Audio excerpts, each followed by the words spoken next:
Hey, boys and girls, how you doing, ladies and gentlemen? I'm doing. We have a couple instructional lately. I got some big interviews coming up over the next few weeks, and the channel's growing, and I really appreciate you guys watching my videos. One of the Mark Farner videos just hit 5,000 views. Woohoo! I'm a big guy now.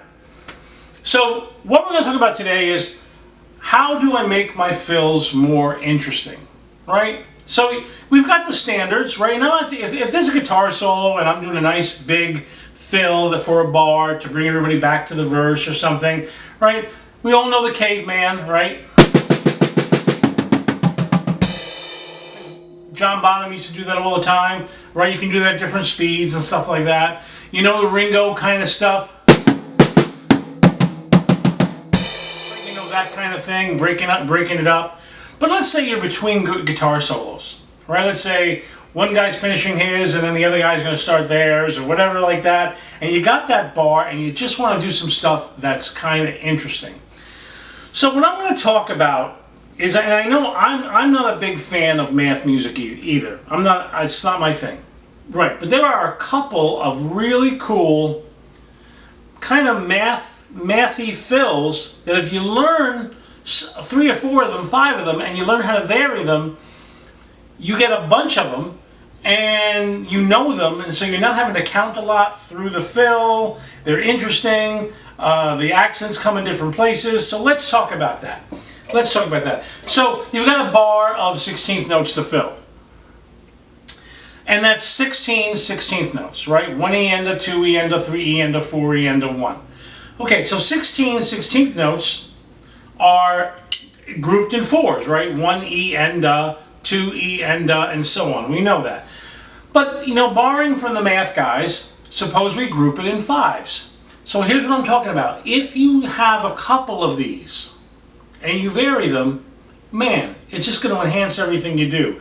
And if you know them well and you've practiced them, you're not having to, have a calculator next to your drum set while you're playing. So let's take a nice, easy one, right? Now, I'm left-handed, as you know. We're going to do just one that just relies on hands at the moment, and then we'll add the feet in a minute. So it's left, right, right. So now we are grouping it in 5. Left, right, right. If you're right-handed, you're going to group it right, left. Right, left. Those are 5 notes.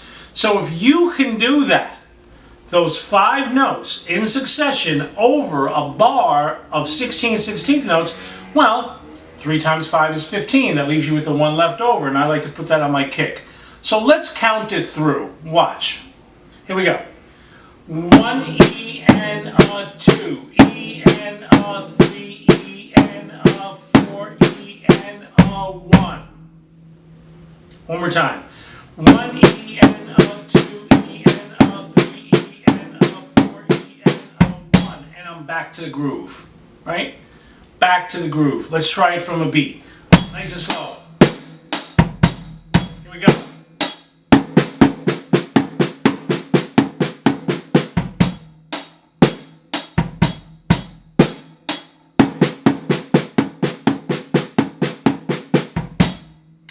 There you have it, right? That's a pretty easy one. I'm going to add some tempo to it in a second, but what I want to show you, if you just take that one idea and vary it, watch. Let's change it up a little bit, and I'm going to add a little tempo to it.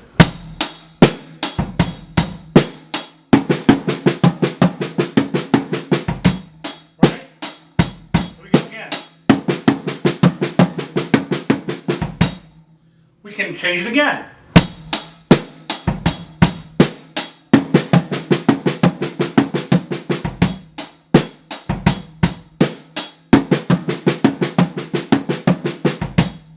That's a lot of mileage over left, right. And that's all I'm doing. 15 notes, the duh is on the bass drum, duh, and then 1. So let's do it once or twice with a little meat behind it.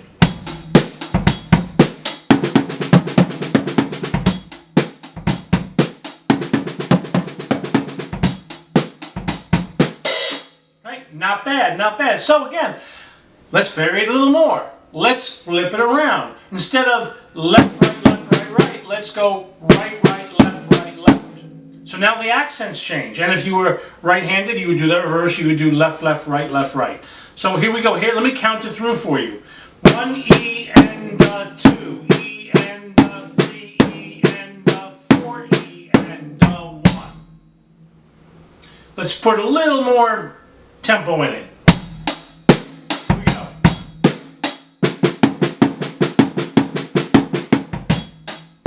Try to count it. 1 E and 2 E and 3 E and 4 E and 1. Right? So now I've kind of changed the accents around, you know. You could even, you know, if you were doing, if you did one bar one way during the night, you could do another bar the opposite way during the night, and you sound varied. Again, let's vary that up a little bit. A little faster.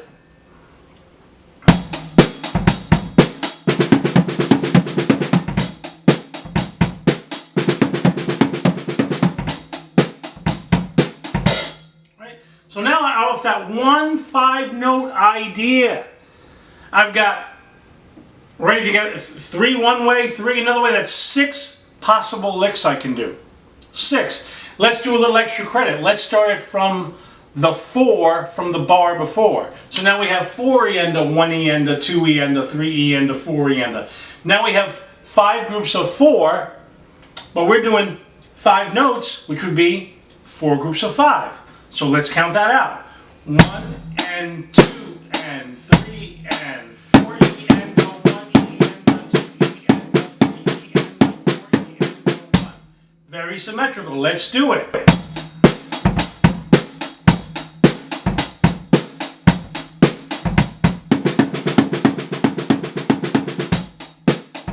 other version. 1, 2.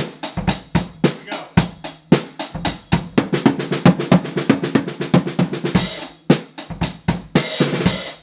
So now, I've got more I can do. The same 5 notes. The same 5 notes. And what I want to encourage you to do, my friends, is you find your own. Alright? Alright, so let's change it up a little more. Let's try a 7-note pattern. And I'm going to tell you the truth, I do these. I do these, and I've only got really, I don't know, 4 or 5 of them that I can vary, and I don't do them all the time. I want to caution you, like if you're playing a jam night with a bunch of amateurs, you don't want to do this, okay? Could really mess people up. But if you're playing with guys you know, maybe that you've rehearsed it and they're ready for this kind of thing, have at it. So let's do a 7-note pattern, right? Now I'm just going to take the same pattern I did, which was the right, right, left, right, left. I'm going to put a bass drum in front of it and a bass drum behind it. So watch. 1, 2, 3, 4, 5, 6, 7. 1, 2, 3, 4, 5, 6, 7. So if I did 2 of those in a row, right, that's 14 notes, it leaves me with 2. So watch.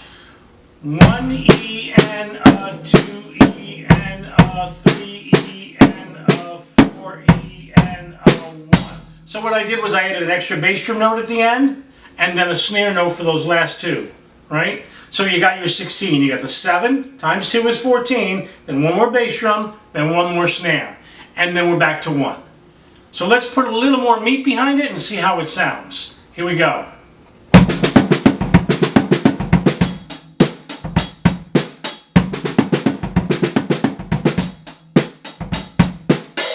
Not bad, right? Let's do it a little quicker.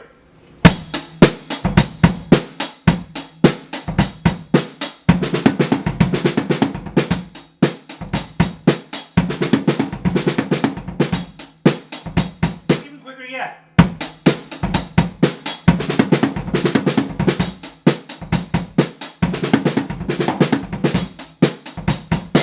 Let's vary it a little bit.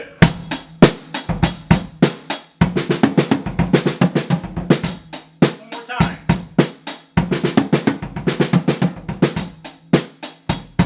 A little faster.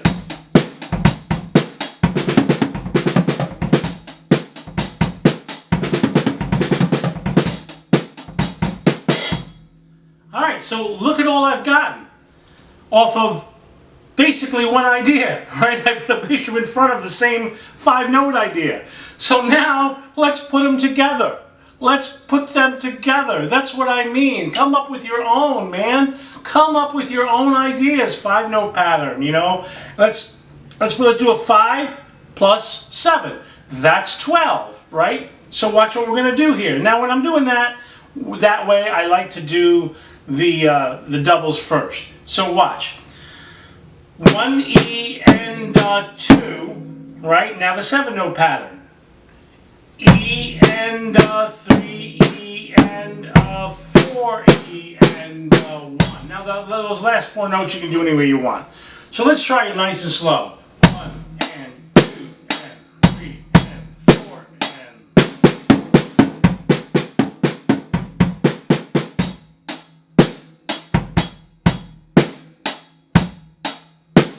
One more time.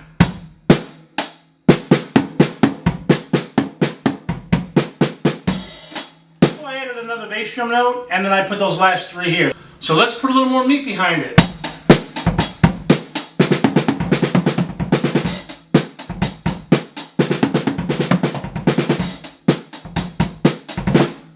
So there you have it. I've done now several variations. You can switch it and do 7 and 5. You know, there's so many permutations you can have, and all you need is a couple. And basically, I'm only using one. Basically, I'm just going right, left, or the flip, left, right. That's all I'm doing. And I've got a couple of really nice little fills that don't take a whole lot of effort, don't take a lot of counting. So I'm, even though they're mathy, you know, they're mathy, they're not sounding mathy because I'm not playing them mathy because I know them so well, right? And that's how you want to do it. That's how you want to do it. Anyway, I hope this helps you. Please stay tuned to the channel. Come up with your own. Post your videos in my comments of you coming up with ones I didn't think of.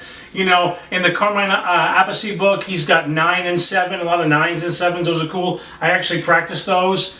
I don't do many of the 9s. I do a lot of the 5s and the 7s. I like those. Like I said, have 3 or 4 of them. But anyway, stay tuned, man. We got some really cool things coming up. I got great interviews, some band shows, I think, coming up. It's going to be good. It's a good time to be a member of the Drum Mission. Anyway, see you on the next one.